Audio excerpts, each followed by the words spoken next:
Okay, let's go back to the Three Boys era. How do you work with two other producers? What are the sessions like, and what goes on, and how do you guys decide who, gets what credits? And I know a lot of stuff you had drum programming on, and maybe Kiyama was doing something different on the track. So how did that work? Everybody knew which hats they wore, so it was cool. Like I knew specifically while I had music ability, I knew that Kiyama, hands down, was the better keyboard player. So he held down the predominant part of the keyboard stuff. Okay. You know what I mean? And for me, I knew I held down the drum programming, the arrangements in that way. Me and him would sit down and powwow at the beginning of the session. Okay, this is what we need to do. This is how we need to do it. They give me about, usually back then it would be like maybe 15 to 20 minutes, no more than a half hour, for me to flush out the ideas that I had rhythmically. And then I would sit down and talk with Kiyama about it. Kiyama would listen to it. He'd get by the keyboard. He'd start playing some things. When we found a vibe that we really liked, we'd be like, yeah, that's it. Put that down. Let's go for it. And he'd put his vibe down, and we'd sit down and flush out the song. Then from there, depending on whether we were writing the song or another songwriter was writing the material, or the artist was collaborating in the writing process, that would develop the full lyrical form of the song. And Vincent would go out and solicit the work. Okay. And that was just how that whole format went. And it worked successfully for a time. It worked successfully where, we would go in and birth these little baby gems out, and they would turn out to be successes beyond our belief. Now, what happened on the Tony Braxton joint, How Many Ways? That's one of my favorite songs on that record. I believe you did the drum programming on that song. All right. Well, what had happened in that situation was, at that time, we were slated to do the Tony Braxton project. We had already been hired to do the Tony Braxton project. The whole CD? Unfortunately, at that time, Kiyama and I had already severed from Vincent in the Three Boys from Newark situation and created the C.K. Blunt situation. And we had some. I can only speak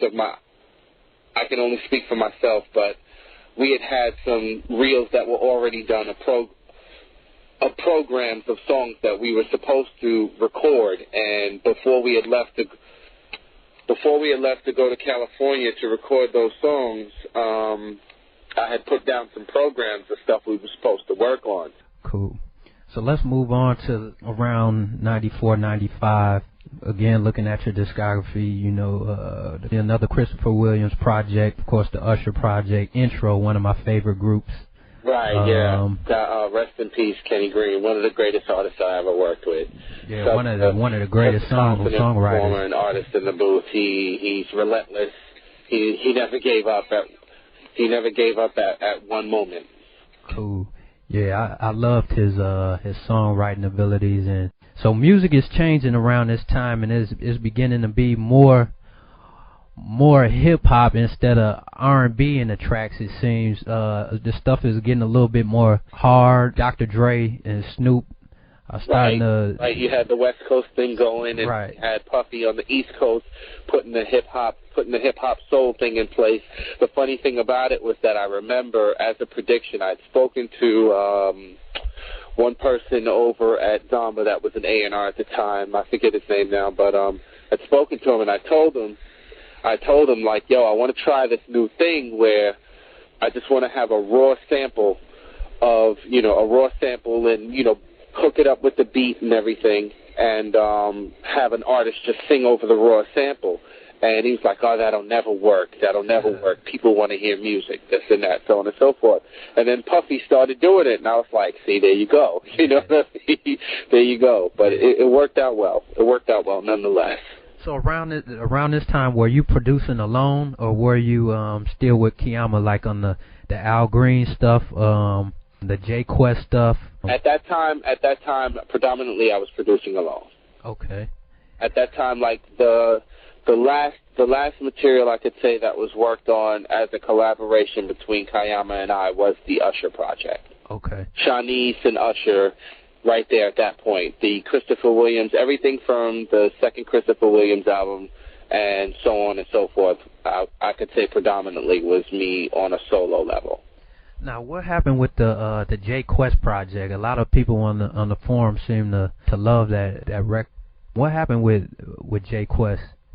I would have to honestly say it would just be poor timing or lack of preparation on the label's part, because the record looked like it was starting to get some burn, and then Polygram was going through changes because I think they were about to change ownership from being, Polygram itself to coming into the Universal fold. So things just got a little haywire there, and the project kind of got lost in the middle of it. Funny though that it's funny when I went on the forum and saw how many people liked the record and so on and so forth, because behind the loss of the project and it not going where it could have went, I didn't even think that many people would even know about it. So just seeing that it did reach and people did receive it well the way we expected, just lets me know we were doing the right thing, just caught up in the shuffle. Yeah, it seemed to be big overseas. Yeah. A lot of cats on the board were talking about how much they liked it. I also see you worked on the New York Undercover show. Yeah, that was with an experience. With a producer extraordinaire, James M. Toomey. Yes, all accolades goes to Baba Toomey. Definitely, that was another experience for me, because when you sit there and you meet somebody that you grew up listening to their music and you idolize them just for what they've done, from the Roberta Flack stuff to his own personal material with the Mtume projects and so on and so forth, and Phyllis Hyman, you're like, wow. Yeah. You know what I mean? You're like, wow, that was actually, that meeting actually occurred through the business executive who had signed D'Angelo and Angie Stone through her publishing company with Polygram, Midnight Songs. Her name is Jocelyn Cooper Dillstrap, and she used to have these sessions where she'd have seasoned writers come in and talk to us young writers about songwriting and arrangement and so on and so forth. And myself and another guy that I grew up with that was signed to her company, Aaron Freedom Lyles, who's going on to do work with Angie Stone as well. We gelled really well with Mtume. So when the New York Undercover project came on, he called us and asked us if we'd really like to come in and assist him with some of the montages and stuff like that. So it was just a great experience, and we got to meet so many different writers and so many different artists that were involved in the show, like, Casey and JoJo, Eddie and Gerald Levert, and, Jeanne, and so on and so forth. That, it was just a really cool experience.